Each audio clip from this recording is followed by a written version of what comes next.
I love talking politics. People don't generally like talking politics. This makes it difficult for me to talk to most people. Not online, though. Online, political discourse runs gloriously amok. By way of appreciation for all of the beautiful shit-talking, I wanted to contribute something. So I've decided to discuss some of the very basics of political theory, since not everybody knows this stuff and not everybody is comfortable joining political discussions, even online.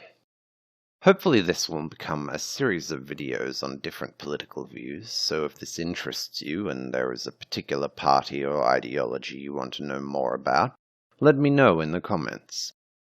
For this first video, we're jumping into the first and most basic political divide, the left and the right.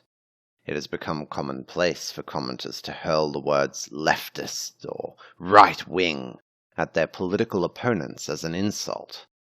I find this to be somewhat unfortunate, as it has the side effect that each generation tends to associate the terms right-wing and left-wing with the core political agenda of the party being insulted with the term when they were in their early 20s.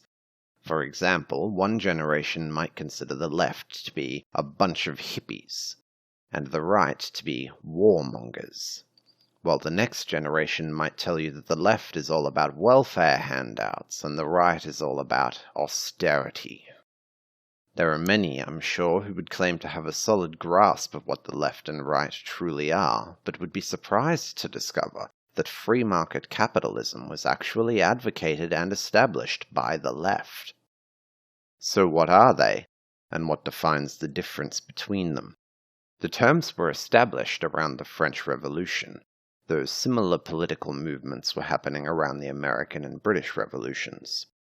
In France, members of parliament were naturally associating primarily with other members who agreed with them on the biggest political issue of the day.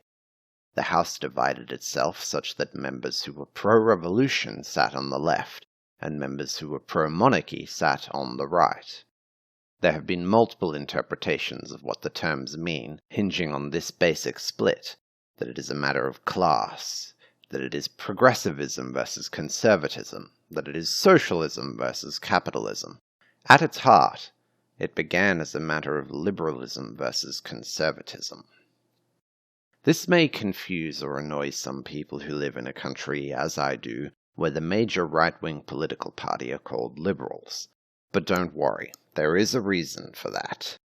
You see, the original movement that rose up in opposition to the pro-monarchist conservatives was the liberal movement, and most notably its offshoot of classical liberalism, which advocated for political freedom and for economic freedom.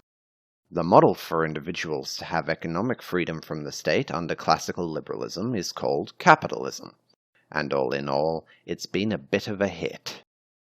Over time, classical liberalism basically dissolved a large swathe of the right. Some conservatives from the centre-right joined the classical liberal movement, but those advocating hereditary privilege and divine rule all but disappeared.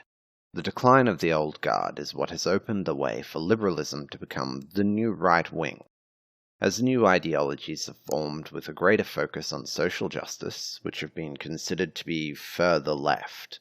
In essence, what appears to be a recent trend for countries to move further right is an optical illusion created by the increase of the size of the left. So we have a problem. If you take what I have said as truth, then strictly the right is dead. There is almost nothing left but left wing at this point. So we either need to throw out the words or give them a new meaning. I stand with the majority of political pundits in saying that they are useful terms, so let's consider what they have come to mean now.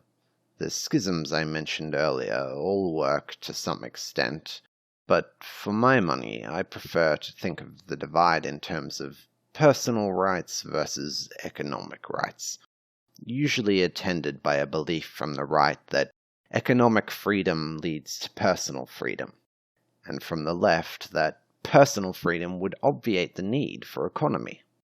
The right doesn't particularly like to talk about social issues that cannot be solved with economics, such as same-sex marriage, drug reform, and abortion. The left doesn't particularly like to talk about rights that can't be provided without an economy, such as welfare, healthcare, and public education. But that's just my thoughts on the matter. Let me know what you think. And remember, always pay the troll toll.